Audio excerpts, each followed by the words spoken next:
এক জঙ্গলে এক নেকড়ে বাঘ ছিল। একদিন মাংস খেতে গিয়ে তার গলায় মাংসের হাড় আটকে গেল।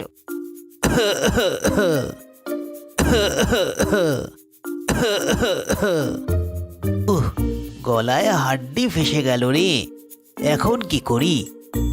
ইস, এটাকে যে কেমন করে বের করি? একা একা তো কিছুতেই বার করতে পারছি না, কারো সাহায্য নিতে হবে। একটু খুঁজে দেখি, যদি কাউকে খুঁজে পাই তাকে বলবো বের করে দিতে। নেকড়ে জঙ্গলের মাঝের রাস্তা দিয়ে চলতে শুরু করলো। কিছু দূর যাওয়ার পর নেকড়ে একটা ছোট্ট খরগোশের দেখা পেল। সে খরগোশকে বলল, ভাই, একটু সাহায্য করবে?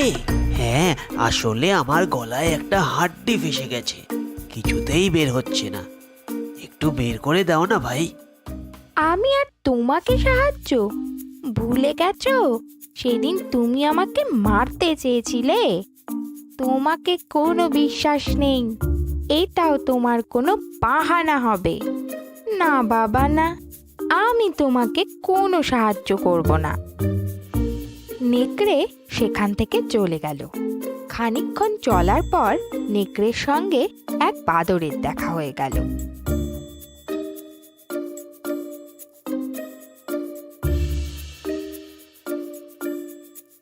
ও বাদর ভাই, তোমার একটু সাহায্য প্রয়োজন। তুমি তো আমার পুরনো বন্ধু। বন্ধু, আমার গলায় একটা হাড্ডি ফেসে গেছে, ভীষণ ব্যথা করছে। তোমার তো লম্বা হাত, একটু বের করে দাও না ভাই। খাওয়ার সময় যত ঝামেলা, দেখতে পাচ্ছ না কলা খাচ্ছি? এখন আর বিরক্ত করো না, যাও তো বাপু এখান থেকে।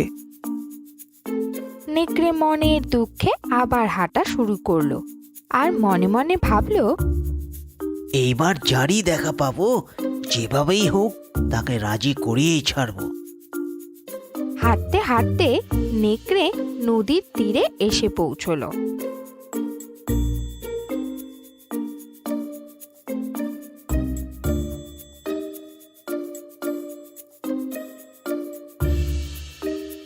সেখানে একটি বক মাছ ধরছিল।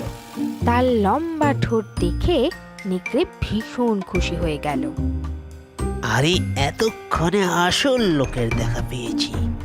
বকের তো বিশাল লম্বা ঠোঁট, এ খুব সহজেই আমার গলা থেকে হাড্ডি বের করে দেবে। একে যেভাবেই হোক রাজি করাতেই হবে। এই ভেবে নেকড়ে বকের কাছে গিয়ে বলল, কি সুন্দর দিন না আজকে! জানো ভাই, এই নদীতে না অনেক মাছ আছে। তুমি একা পরিশ্রম করছো, তুমি চাইলে মাছ খুঁজতে আমি তোমাকে সাহায্য করতে পারি। তুমি আমাকে সাহায্য করবে? নেকড়েরা ভীষণ চালাক হয়। বিনা কারণে তুমি আমাকে সাহায্য করতে চাইছো? এর পিছনে নিশ্চয়ই কোনো কুমতলব আছে। না না ভাই, তুমি আমাকে ভুল বুঝছো। আমি সত্যি তোমাকে সাহায্য করতে চাই, কিন্তু একটা সমস্যা আছে ভাই। আসলে আমার গলায় একটা হাড় ফেসে গেছে। ও, এইটুকু ব্যাপার? এ তো কোনো ব্যাপারই না আমার কাছে। আমি এক্ষুনি বের করে দিচ্ছি। বক তার লম্বা ঠোঁট নেকড়ের গলায় ঢুকিয়ে গলা থেকে হাড় বের করে আনলো। চলো এখন দুজনে মিলে মাছ খুঁজি। মাছ? আরে বোকা বক, আমার গলায় মুখ ঢুকিয়ে হাড় বের করে আনলি?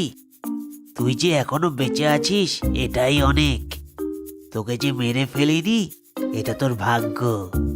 এখন এখান থেকে ভেগে যা, নাইলে আজ তোকে আর বাড়ি ফিরতে হবে না। বক ভয় পেয়ে সেখান থেকে উড়ে চলে গেল।